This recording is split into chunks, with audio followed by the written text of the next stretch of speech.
Pernah dengar nama Nabi Nuh? Pernah tahu sejarah Nabi Nuh?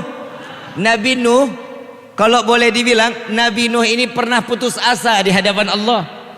Ya Allah, hamba sudah dakwah, hamba sudah mengajak umat untuk memeluk agamamu, diajarkan untuk sujud kepadamu, melainkan mereka menentangku, mereka menghinaku, kata Nabi Nuh. Maka dari itu ya Allah, terserah, turunkan bala, silahkan ya Rabb. Tuh ditawarin. Allah jawab, udah nggak sanggup ya Nuh, udah nggak kuat ya Allah, udah nggak sanggup lagi ya Allah. Baik, jika engkau menginginkan aku turunkan bencana atau musibah, maka bangunlah perahu, buatlah bahtera, kata Allah. Buat bahtera pakai apa ya Allah? Pakai kayu. Kayunya dari mana ya Allah? Sedangkan di tempatku ini tidak ada kayu. Dikasih bibitnya. Dikasih bibit, dikasih bibit, ditanam oleh Nabi Nuh sampai bertumbuh dengan begitu besarnya pohon tersebut. Ditebanglah satu persatu dan dibuatlah bahtera, bukan di pinggir pantai, di tengah kota. Makin umat Nabi Nuh mengatakan bahwa Nuh ini memang sudah gila. Kalau kita bikin perahu di pinggir pantai pada tengah kota, pinggir pantai biar dekat untuk ketemu air, ketemu airnya. Ini di tengah kota bikin bahtera. Akhirnya ini hamba Allah yang mereka yang sakit hati dengan Nabi Nuh, yang nggak mau dengar dengan dakwahnya Nabi Nuh, mereka berbondong-bondong. Itu bahtera lantai 1 dibangun sudah hampir rapi, dia berbondong-bondong semuanya. Dia kalau mau buang hajat, buang air kecil, buang air besar, larinya di bahteranya Nabi Nuh. Nggak mau di kamar mandinya mereka, nggak, maunya di bahtera Nabi Nuh. Dan tanpa disadari, saat bahtera lantai pertama selesai, Nabi Nuh mau lanjut lantai kedua, di bahtera lantai pertama ini sudah hampir penuh dengan kotoran manusia. Na'udzubillahi min. Ujiannya Nabi berat apa enggak?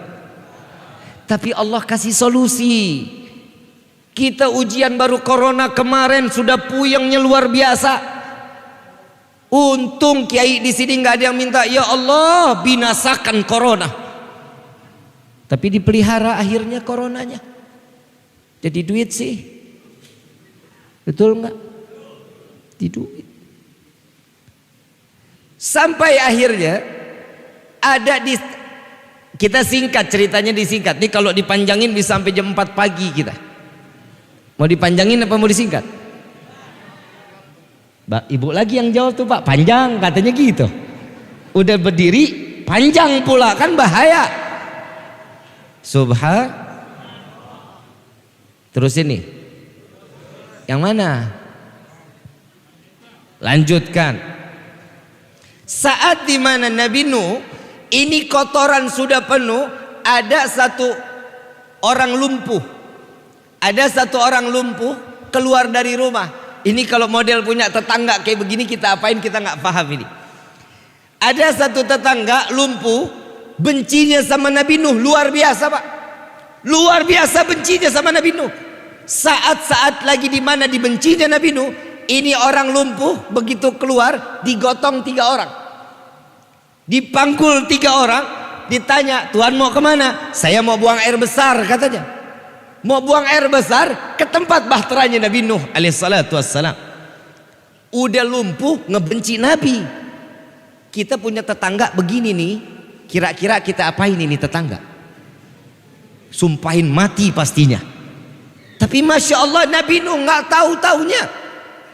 Nabi Nuh lagi bingung, setelah ini perahu jadi saya harus membersihkan bahtera ini daripada kotoran manusia yang sudah menumpuk. Nabi Nuh bingung mau ngebangun sendiri, umatnya cuma nggak sampai banyak, harus ngebersihin kotoran lagi sendiri. Dia pasrah sama Allah, ya Allah hamba pasrahkan diri hamba kepadamu ya Rabb. Subhanallah, ini orang lumpuh buang air sampai ke dalam, ditinggal sama yang gendong, pegangan tiang. Subhanallah, begitu selesai kepleset Pak, kepleset sama kotorannya sendiri. Jatuh, terbalik, semuanya kotoran manusia. Dari ujung rambut sampai ujung. Wa subhanallah, bisa berdiri. Lumpuhnya hilang. Keluar dari bahtera Nabi dalam keadaan berdiri, berjalan. Lalu para yang tadi pemandunya ditanya, Tuhan kok bisa sembuh? Tadi perasaan digendong, kok keluar sekarang jalan? Saya nggak tahu ada apa di dalam ini. Ini kotoran, ternyata kotoran inilah yang bisa menyembuhkan saya. Memang dasar nggak punya akal. Allah balikan pikirannya, subhanallah, satu kampung ngerukin kotorannya sendiri. Sallu ala Nabi Muhammad. Masuk nggak di logika manusia? Masuk nggak ke logika manusia? Gak akan masuk. Yang kotorin dia, yang bersihin, mungkin apa enggak? Gak bakal mungkin. Tapi Allah sudah membalikkan hati seseorang dengan penuh keyakinan.